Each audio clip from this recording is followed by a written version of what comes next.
Hello, Seekers, and welcome to Beyond Death and the Astral Planes Part 2. In this section, we will be going over the process of rebirth. We are still working from the same book, The Life Beyond Death by Yogi Ramacharaka. Nature has a ritualist set of habits, and one of these is a cycle, a period of rest, pause, sleep, or recuperation between the end of one period and the beginning of activity on another. Think of a pendulum swinging backwards and forwards. The pause between the inhalation and exhalation of a breath. Similarly, there is a pause between the soul on the astral plane and its passing on to reincarnation, or going up into higher spheres of spiritual life. This phase is known as the second soul sleep. The second soul sleep is a transitional state which begins with the declining of activity and consciousness in the astral plane. The natural processes on the astral plane nearing to a close, the soul begins to experience a feeling of lassitude and weariness, and instinctively longs for peace and repose. The soul does not feel the pain of the approach of the second soul sleep, but experiences satisfaction and happiness. Consider the analogy of a weary traveler who has climbed the mountain pass. He is delighted in experiencing the end of his journey, and now it's time for rest. It's hard to know exactly how long a soul stays on the astral plane. Perhaps it could be a few years, or perhaps it could be 100, or even 1,000 years of Earth time. But on the astral plane, time only passes according to the degree of development and involvement of the soul. Whether its stay is short or long, the soul feels a desire to get a new experience and to manifest a new life here on the Earth plane. There are many reasons that a soul may wish to return to Earth. It could be due to some attraction of desires, which were not lived out in the last life. It could possibly be that a loved one on a lower plane of existence is already ready to reincarnate, and the soul wishing to be with the loved one will also return. Please note that love is also a form of desire. A soul may reincarnate in order to be with a loved one, to have things that they love, to be with nature. There's also higher spiritual reasons that souls may reincarnate. The soul will prepare its life selection. The soul chooses its parents, its advantages and disadvantages, its circumstances and surroundings. You can find more information on this process of life choosing with New Age mystics like Carolyn Myss. Unfortunately, in this particular work, there's no more information mentioned here on how the life plan is completed. After the planning has been completed, the soul will then die on the astral plane and prepare its arrival on the earth plane. The idea here is that during the process that the body is formed inside of the mother's womb is part of the second soul sleep. And after the birth, the soul will stay in a condition that is still partial slumber. It gradually awakens during the years of early childhood. The soul in its new body stays in a dreamlike state. The gradual awakening seems to end around age 6 or 7. In some cases, however, awakening can be premature, and that's why we see cases of child geniuses or child prodigies. But many cases like that are pretty abnormal and even unhealthy.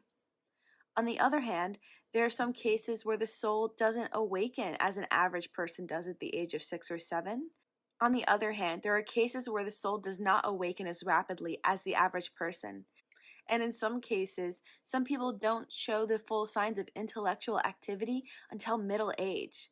And that's why some people wake up in their 40s or even later and have a new take on life with fresh activity, new energy, surprising all of the people who knew them before.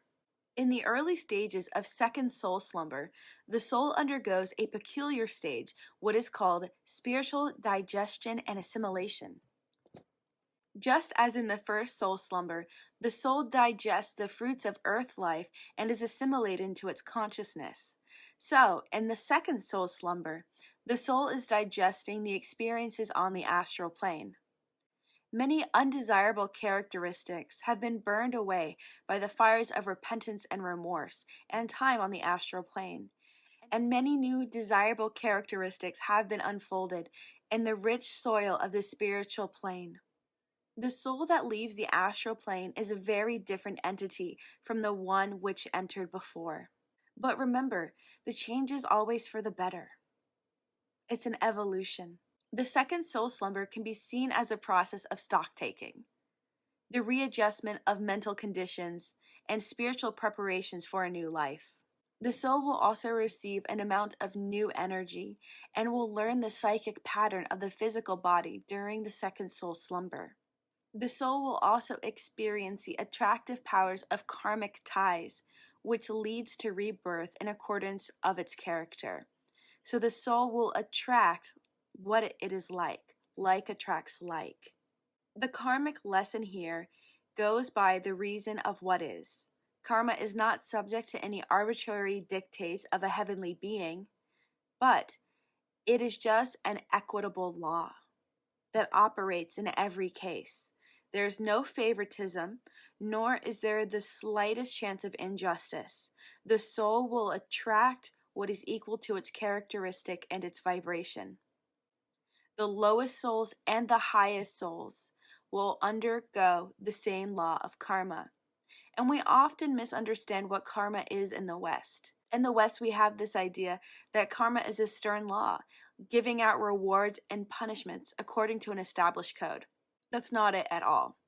Instead, karma is the spiritual law of cause and effect. We are not punished because of our sins, but by them. We are rewarded not because of our good deeds, but by our good deeds. In short, our rewards and punishments arise by the very nature of our character. And our character is the sum total of our desires. Therefore, desire is a motive power of karma, and it is through karma that we have rebirth. No one is accidentally reincarnated. On the contrary, souls are reborn because they desire to be. They are carried into the current of rebirth because of their tastes, their desires, and created longings that can only be satisfied by the pleasures of the earthly plane. Desire is the motive power for rebirth. It does not matter what kind of desire.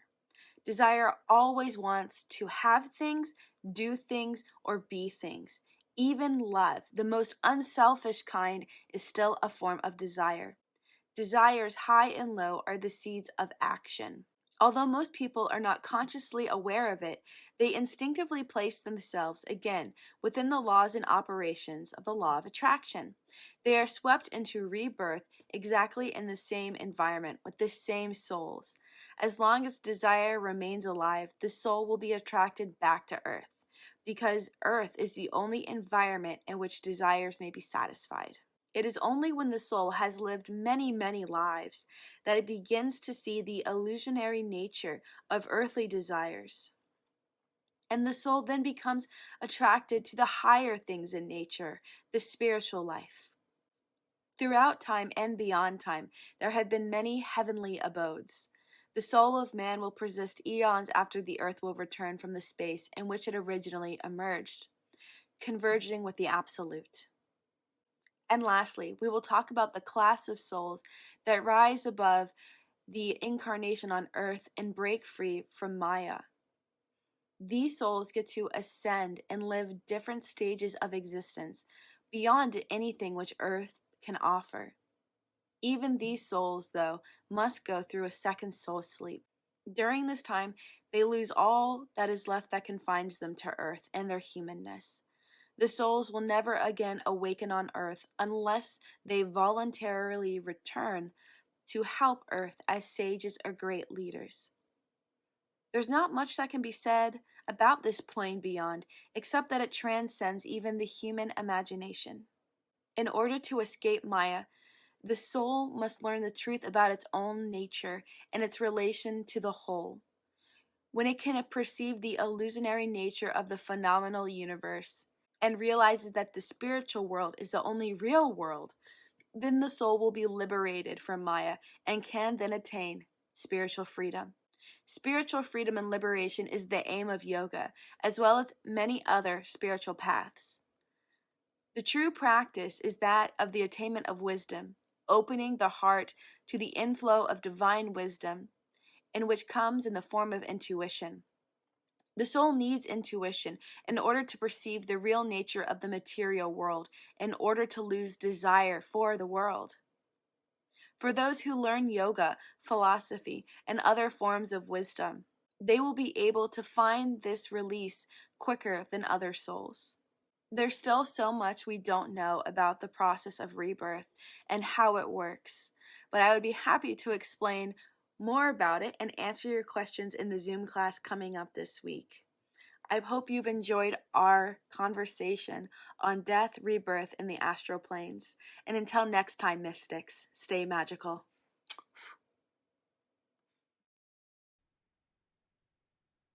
Hi, everyone. Welcome to Death and the Astral Planes, Part 2. We're still working out of this book, The Life Beyond Death by Yogi Ramacharaka. And we're going to start today with what it means to exist on the astral plane. Now, it's hard to understand because our brains don't function that way because we're in a physical body. But the most important thing to remember throughout this entire part is that we are existing through consciousness. So the astral is a consciousness level. It is not another place, another plane. It is a level of vibration. So what is the point of going back up into the astral plane? So I'm going to be working from the book today. So going back into the astral plane, you're reconditioning yourself, just like the soul has life here on the earthly plane, which is manifestation driven by desire. The astral plane is actually kind of focused on what is called the seasons of the soul. It's also a spiritual working. You are elevating yourself. And remember, when you die, the soul for a little while goes into the imagination, where you are now surrounded by the religious experience that you had when you were a person, whether that's Christianity, Muslim, Hindu, etc. So remember, this location for a while is just a mirage. You're just experiencing it inside of your own imagination. This is called the realm of the ideals, IDEALS. And this is, remember, everything is mind. That's one of the Hermetic axioms, all is mind. So you are inside of your mind for a while before you get to go into well, not necessarily higher, but a different level of the astral plane, which is what we're going to talk about in self-expression. So when the soul is in the astral plane, it can express itself in the most pure way possible. And this is through creativity and art, music, literature, invention. And you may say, wow, that sounds a lot like what we would do here on the earthly plane. The answer is, yeah, it is. But it's a lot different when we're up there. There's a lot less limitations that are happening. And the point of this is that the soul wants to blossom. It wants to take its earth experiences. It wants to integrate them into the soul and live its astral life, cultivating more of a spiritual perspective. So if earth life is about getting rid of desires, going up into the astral plane is about fulfillment of the soul. And this aspiration will change for the soul, depending if they are more in their lower nature, their lower principles, which may be focused on things like sex, food, money, cars, whatever else you can think that is kind of like more earthly, versus the higher aspirations of the soul. So creation, right? Everything we mentioned here, art, music, literature, is creation. And the soul has the ability to create in a different way up there. What this is also doing, and this is preparation for the next incarnation. So just as the soul comes from earth life to astral life, you have that soul sleep, that second soul sleep. Yeah, it's very likely that that integration process will happen again. So the entire life that's lived up here on the astral plane needs to be digested again as we go through reincarnation, which we'll talk about in just a little bit. The advanced soul is walking on something called the path of attainment. And what that means is the highest expression of the soul. And in some cases, that would mean the soul reuniting with all or reuniting with the absolute. So this is where we start talking about superconscious. So when we were in like the heaven hell state inside of the religious ideas inside of the astral plane, that's inside of our imagination. That's our subconscious. Now we're going to start talking about our superconscious. This is it's kind of the oversoul. So there's not a perfect explanation about how the soul and the superconscious, like there's not one like perfect explanation, but when I show you the theosophy is the best way that I can explain it to you. Here we go. All right, so we're going to click on this, we're going to make it big, and we're going to hop over here. So this is the best way that I can explain it. So when you get up into, so these are called the principles of humanity. So when we look at this, there's a lot of different stuff going on. So let's start at the very bottom where we're talking about the physical here. This is the physical manifestation body. And here we're talking about our bodily activities. And then we have our astral body. Remember, in the astral, this is still a mask. So the person is getting rid of their lower nature, but there will still be thoughts. You will not be the ego as you know it right now. Like, I will no longer be Ashley, but I will still have my soul essence. So now we get to look at these levels here, the higher and lower heaven. So remember, the lower heavens are thoughts, right? All is mind. And then remember, we talked about ideal. So the causal body, not casual, causal body. So that's when we're getting up. If we remember our lesson on the auras, this is like our etheric template. And here, this is where the soul is learning things. Remember, this is the soul of ideals. This is our super consciousness. And that's where we head up. The super consciousness overlooks everything. So that would be here in nirvana. And that like trickles down into everything, right? So here we see reincarnating the ego and individuality, which is right below spirit. So depending whether or not you want to be reincarnated, you may come here and go wee all the way back down here. The little circles they're using here, I guess, represent the state of the soul and the removal of different principles. So lower principles versus higher principles. So when we get up here and we spend time in the heavens, and we are, I actually don't know what this word is. Let's look it up. AUGO EIDES. What does this word mean? The luminous body. Oh, Neoplatonist stuff. Cool. Okay, so that's like the etheric template, basically. And so this kind of helps you understand the levels of what you go through when you go through reincarnation. So here we die, we go through our second soul sleep, we end up in our astral body and our astral plane. Then we go through the lower heaven, heaven or hell, depending on our imagination. And then we end up in higher heaven for a little while.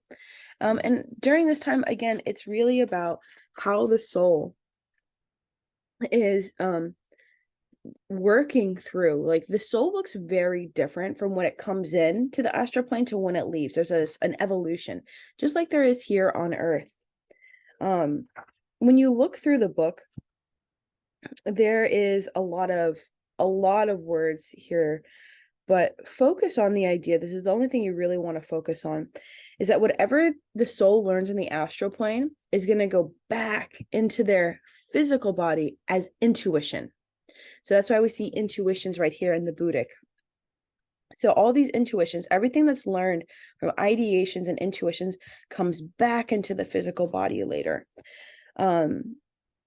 That's the entire point. So all the fruits, all the creation that is done on the astral plane will then be brought back. And so why even go back to earth life? What's the point? What's the point of going back if we can have creation on the higher planes? Well, ultimately, it's because of desire. So no matter what you can think of, anything can like kind of be down to desire, whether you want to eat your favorite food again, whether you didn't get to have a car, whether you didn't get to have the love of your life, you didn't get to, I don't know, have your name in lights, whatever it is that eventually pulls you back down to earth.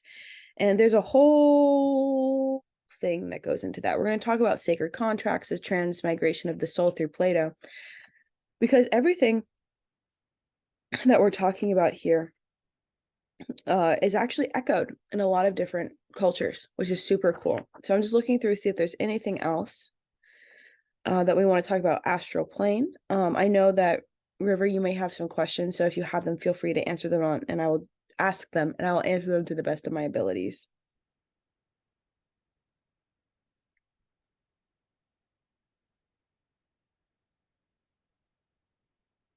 Okay, so the soul in its activities on the higher astral plane performs work similar to an inventor, a designer, a builder. When it fashions, designs that which will be afterward objectified in material form. It may be called the period or stage of forming the model, pattern, or mold, which shall afterwards serve for the material manifestation. And that's where we start talking about how you are starting to create the next life for the soul. So I couldn't find like a shortened version of this, so we're just gonna hop over here. So this is Carolyn Myss. I do believe she's still alive. So she has a very popular and famous book called Sacred Contracts. This is a old idea that's been recapitulated into a more modern version.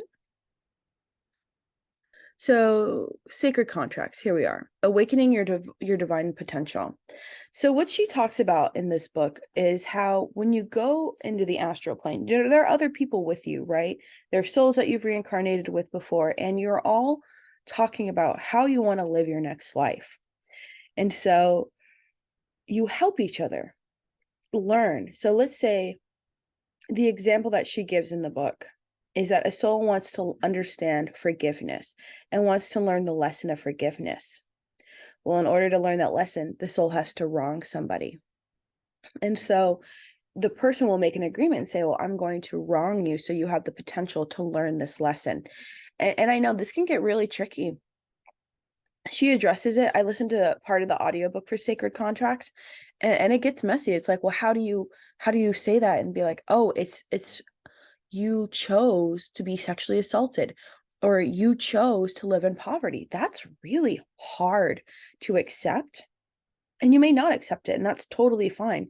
This is just one example in a modern day of how people choose their lives. And this goes for everything. They choose their parents, they choose their capabilities, they choose their disadvantages. So the idea that like karma, right? We talked about karma, like do bad, get bad, doesn't exist. But when you're reincarnated, the karma that you're bringing from your past life does shape and form the ability for your next life, and like the kind of the parameters in which you can build your life in. I do recommend reading this book. There's a lot of really good stuff in it. Of course, always take it with a grain of salt. But what I really wanted to talk about today was something called the transmigration of souls. So as you'll see here, there's a lot of different conversations coming from the Hindu explanation, but what I want to focus on today is the transmigration of souls through the Platonic. So I couldn't find a good video on this, which makes me think, oh, I should make a video on this. So Plato, as we know, Plato was an ancient Greek philosopher who was initiated into at least the Eleusinian mysteries that we know of. And he learned a lot of his works in magic, if we can call it that, from someone named Pythagoras. And Pythagoras is pretty cool. Oh my gosh, Pythagoras. Here we go. So Pythagoras was a very popular scientist, a philosopher during the time, and he bounced back and forth between Greece and Egypt. And during this ancient time, all around the world, philosophers would actually travel and they would learn from each other. And it is from Pythagoras is the first time that the West really has the conception of reincarnation. So, the transmigration of souls is, when we say a doctrine, that's not totally accurate because Plato didn't write this in one particular book. It's actually scattered through several of his writings, including the Timaeus and the Phaedro. So it's scattered. So there's not one specific doctrine, but what we get to do is pull this all together and understand what it means. So the passage of the human soul through human beings, animals, plants for reasons of purification or punishment because of errors committed in previous lives. Pythagoras doesn't believe that human beings become animals. That's something different. Again, I don't like using the word doctrine, but whatever. The doctrine of reincarnation, accepted by some ancient religions, is denied by the most modern religions, except in some Eastern areas, mainly because of the influence of Christianity, which states that it is philosophically unacceptable. Human souls are unique and each substantially tied to the body and of immortal nature, which is true. Souls are immortal and they will continue to on the cycle. So some primitive peoples, it is not clearly found the notion of a homogeneous single spiritual soul in the body. The ethnology shows they are rather considered as different souls, various forces which are in the human body, or animism, although other peoples did reach the reality of the individualized soul. So we all believe in an individualized soul in 2023, which is masked by our ego. In any case, rather than the reality of the individual soul, the spiritual entity, which is clearly recognized by superior cultures, many cultures often embraced the concept, or at least substance, of life, of power, of mana, multifaceted, collective, and temporary, personified in humans, aka your ego. Upon death, a portion of this substance would go back into its undifferentiated original state. Another would remain for a short period of time wandering around the living, and another would reincarnate into a newborn. So as we've learned through Yogi Ramacharaka, this is a little bit different. Oh, hello, Euphrates, than what we have talked about. So where did this all start from? Here we go. The transmigration of souls, the idea that people think originated with the Mediterranean peoples in Egypt. I think that's probably not true. I think it probably originated in the East, like in the Middle East, and moved forward. But the reason why we see this in Egyptian is because of Osiris. So there's a fairly widespread view that the places of origin of the transmigration of the souls are reincarnation in Mediterranean peoples and Egypt, based on the passage of Herodotus, which states that Egyptians were the first to talk about it, but it is not true that they believed in the transmigration of souls, because Egyptians, when you die, you just go into the underworld. So a little bit of change there. According to J. Purin, it seems that the original belief was that the soul, the individual Ba, not to be confused with the spiritual Ka. Well, what does that sound like? Merkaba. Anyways, apart from the body needed for survival, which explains the rites of mummification. After the trial of Osiris, the souls entered the world of the dead, and if returned to earth, came back as a ghost or bird. Remember, birds are the messengers between the worlds. Specifically, the texts do not speak of transmigration of the souls, but the soul remains in the Laru field. And the most recent Hermetic texts cited by Egyptologist Erman do not talk about reincarnation, but an underworld where lived transfigured beings. The Semitic peoples, the Assyrians, Babylonians, Phoenicians, did not believe in the transmigration of souls. Their concept of man's life after his death were unclear, and the existence of Aralu was negative, gloomy, and sad. That's the afterlife. So Hindus are really the first people who we see who believed in the reincarnation through karma and the caste system. The Orphic, okay, the Orphic mysteries are really important. We don't talk about them a lot in mystery school. The Orphics or the Orphic were followers of a mystery religion based on initiation and poem attributed to Ophiuchus. And we'll take a look and see what that guy looked like. They're all just statues.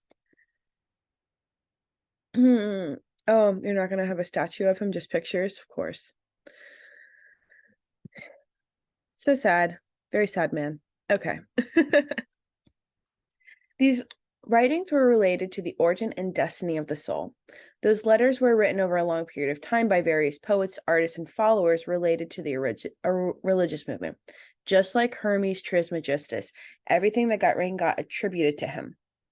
The Orphic never built a stable church or had a hierarchy to watch over dogmas of any kind.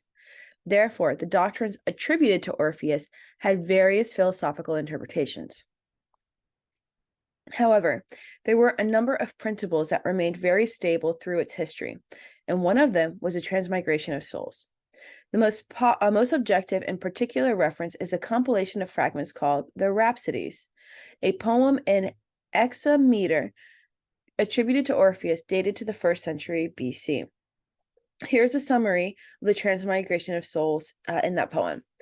So there's a transmigration of souls in humans and animals. The soul is immortal. There are different treatments of animals with respect to humans. This is based on the practice of vegetarianism practiced by the Orphics. Souls are taken for purification and punishment. Souls are treated differently in the other world, where justice and purity are two fundamental aspects to salvation. 3 centuries is the period in which the souls in the afterlife, or until they complete their period of purification. Ow, Euphrates. Although during this period does not indicate the actual duration of the process, it's a symbolic number, which is why Plato states 1,000 years. The soul is based on the myth of the Titans, conceived as a punishment. The animal soul at death remains in the air and transmigrates into another being along with the air.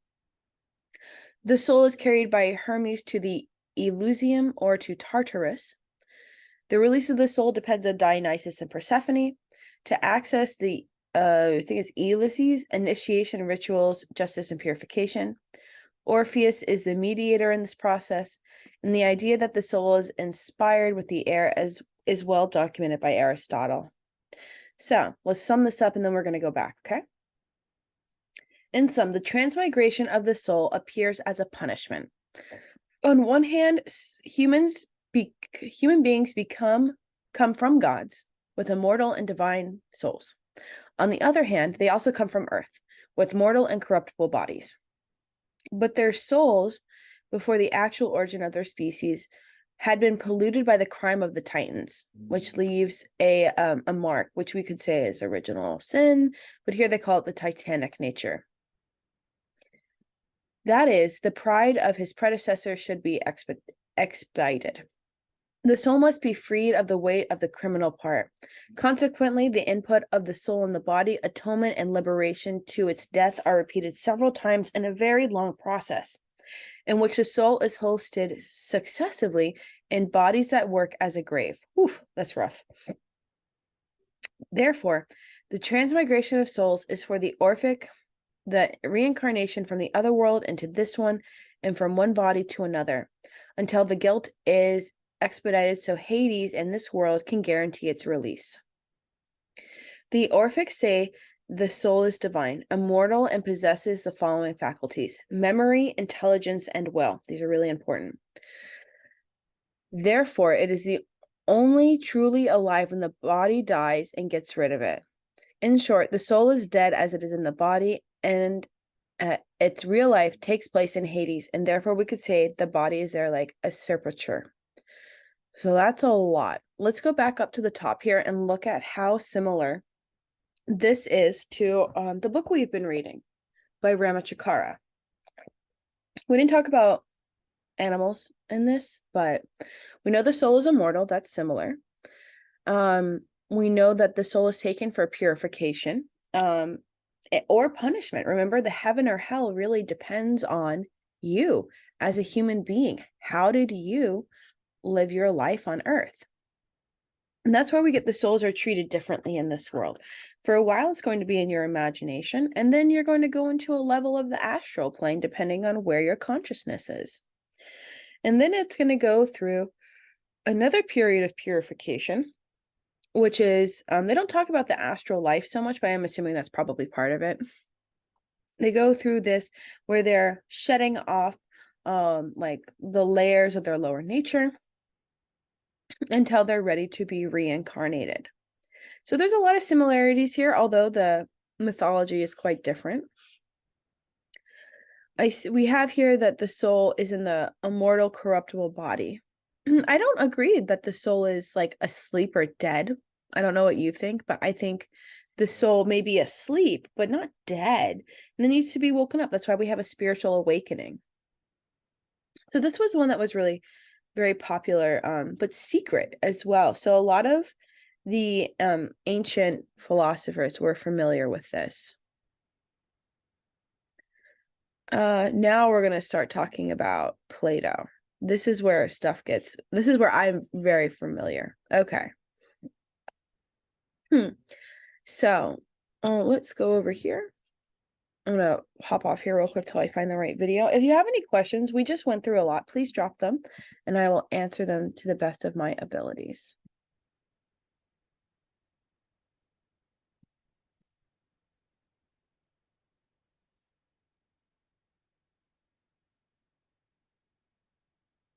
Okay. So this is a short one. Wait, here we go.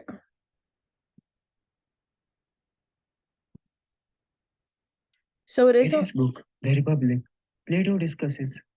Okay. We're gonna hop over here. Clicky click. In the chat. Does reincarnation follow earthly linear experience of time? I don't think so, because in the astral, everything that has happened, will happen, or is happening is doing it all at once. And I know that's really confusing, but think of it as time is only linear because you're in a physical body that experiences life and death. So you can move around time frames, absolutely. You might not be existing in an exactly linear perspective. I believe that is correct. So we're going to talk about the transmigration of souls. This is a little 3-minute video. What appears to be an account of transmigration of soul, while it is unclear whether it is meant as an actual event that Plato deemed to be real, or a myth Plato uses to emphasize a point, owing to the Republic being one of the best works in Western philosophy that combines morality, psychology, society, and politics. So souls are allowed to choose their next life after death, and they choose based on their past lives, often making a grave mistake. We've seen that also here in relation to karma. Along with metaphysics, Plato's view of reincarnation of humans marks a big departure from views of eternal or finite heaven or hell that exist in other myths of the West. In the scene, Plato describes men and beasts alike being allowed to choose what they want to be in the next life, or more precisely, the conditions in which they want to be born and attributes they wish to possess. Plato wishes to good men that they stand unperturbed in the face of extreme passions and wanton desires and remain committed to what is right and true. So here again, we see that it's desire and passion that drives people back to earth. Many choose what they could not get in the past. So again, that's like, did you not get the fancy car? Did you not get your name in lights? Did you not get to have the children that you wanted? And And many souls think this is going to bring them a new source of happiness, but they will learn later that desire is pain. Remember, when we think about Buddhism, that desire is the ultimate suffering. Having chosen against virtue, Plato says, the ones overcome by passion, greed, or lust will lament over their choice, but to no avail. The steadfast faithfulness to virtue, Plato hints, is only possible through knowledge, and the knowledge is possible only through sound contemplation. Those in hurry to choose surely are in great danger of making grave error for having chosen what is good only to those in delusion. People choose, Plato says, for the next life based on what they experienced in previous life. Orpheus, perhaps the character, dazzled by beauty of a woman and losing her, who lost his life by his own choice when all attempts to gain her back failed, chooses to ditch any relationship with woman and became a swan, while Agamemnon, one of the heroes of the Trojan War, who witnessed a life that saw betrayal, murder, and immoral love, forgoes humanity altogether and becomes an eagle, still keeping his kingly authority, though giving up the human form. Plato amusingly laments the life of such people, who, while great in their own right, yet consumed by the illusion of the world, choose what is not desirable for one who is free of passion for what does not bring true happiness. The souls, having betrayed their own fate, are sealed to the new irreversible destiny by necessity and consumed by both forgetfulness and unmindfulness. So that's really important to talk about. Forgetfulness and unmindfulness is what drives us to desire. Plato talks a lot about virtue here. Virtue existed way before Christianity. Virtue is the idea of like the highest characteristics of humans. And so when you live in virtue, your reincarnation will be not necessarily happier, but more peaceful. And most people, as we've talked about, are searching for happiness, which they see as a form of passion, which is not going to bring them happiness. It may temporarily, but it's not contentment. Remember, happiness is up here, sadness is down here, where contentment is somewhere in the middle. Some more than other, falling into the world to be part of the cosmic drama again. Yet in Plato's work, the finality is not reached. If one holds steadfast to virtue and truth and right, in spite of being lured by whatever the material world has to offer, what is the use of the material world? Of course, Plato's view of forms might have an answer to this conundrum, but in this case, the section of the Republic ends, and we are all just left with the odd one. So he specifically, this creator, is talking specifically from the Republic. So remember, there are a few documents that really help understand the transmigration of souls according to Plato: Timaeus, Phaedrus, and the Republic. They're all kind of dense and they're kind of hard to read. So feel free to read them. Just understand it will definitely be at your own. I recommend looking up the SparkNotes version because it can be hard to read without a teacher. So now we've talked about, let's talk more about the rebirth here. So the soul, as it's in the astral plane, will start to get tired, just like we do here on Earth. We start to feel sluggish, our bodies start to decay, and we're preparing to move into the astral plane. Similarly, on the astral plane, we start to get tired, and we're going to go into what is called the second soul sleep. During this time, the soul is integrating everything that it's learned on the astral plane, all of the contracts that were made in order to come back to Earth, everything that's going to be learned. And then this is my idea. I'm just going to be very upfront with this. This is my idea. So it seems to me that the second soul slumber coming from the astral plane back down to Earth is the process of creating a new body, right? So about 9 months is my guess. And that is so we can have that gestation period, just like we do from death into the astral plane. How is the process of the second soul sleep affected by people who terminate their pregnancy? Well, they wouldn't go to Earth, I guess, So there's a couple of questions about when the soul actually enters the body. According to the ancient Greeks, it's during the first breath. So in modern Christian terminology, the idea is that the soul comes in at conception, I don't know. I don't have the answer to this, but in the ancient world, the idea is that when the child takes the first breath, that is when the soul enters the body, because breath is the essence of life. And then would they reawaken in the astral, or would they select a different earth body? It's very interesting. My guess is that they'd probably have to go back into the astral. That would be my guess, because you kind of have to go back into the beginning, because you'd have to redo everything. That's frustrating. It's also important to know that in this book with Yogi Ramacharaka, that the soul is still kind of asleep when you're in the childhood body. The child exists in a dreamlike state. So if you know anything about child developmental psychology, children really aren't like conscious. They're awake, but they can't make their own decisions. They don't understand the difference between right and wrong until about the age of 5. And in fact, because children don't know the difference between right and wrong, they're basically little sociopaths running around. And so they have to get trained into the world until their soul wakes up. And for some people, that doesn't happen for a long time.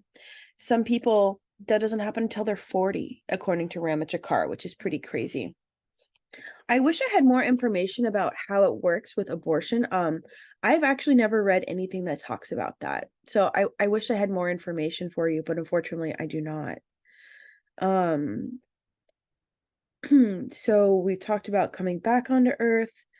We've talked about the child not being awake. Okay, here we go. And so this is where we talked about karma. And I just want to reiterate this before we end today. So karma is not a code per se. Karma is a law. It's a spiritual law. So we are not punished because of our sins. We're punished by them. Similarly, we are not rewarded because of our good deeds, but by them. And what that means is that when you go back into the astral after you die, you will be punished by the deeds that you carry with you. Your actions leave a mark on the world. It leaves a mark on your soul. So it's not because you did that you're getting punished. It's the action itself that will punish you. And then that can be kind of abstract to understand, but if you contemplate on it for a while, it will make sense. Can multiple reincarnations of the same soul exist on an earthly plane at the same time period? I don't think so. I don't think that's possible, but who knows? Maybe, but it seems pretty unlikely. Unless you're talking about like the Atman, right? The oversoul reincarnating as multiple parts, because ultimately, remember, we are a piece of the universe or a piece of God experiencing itself. So technically we're all part of the same soul. But for your question, an individuated soul such as your soul or my soul most likely is not going to be able to reincarnate twice in the same timeline, or same time period. I'm sorry. I don't think that happens. Do you have any other questions? There's some other books that I can recommend as well about rebirth and reincarnation. I'm going to share them here while you type out your questions. Oops, I can't spell books.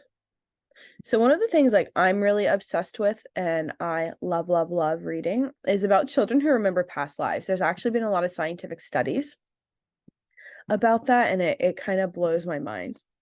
I imagine twin flames are like the oversoul. Oh, what do you mean by that? That's pretty interesting.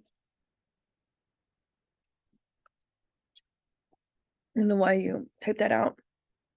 So this book is pretty, oh no, why are you not going to show me it? Uh-oh.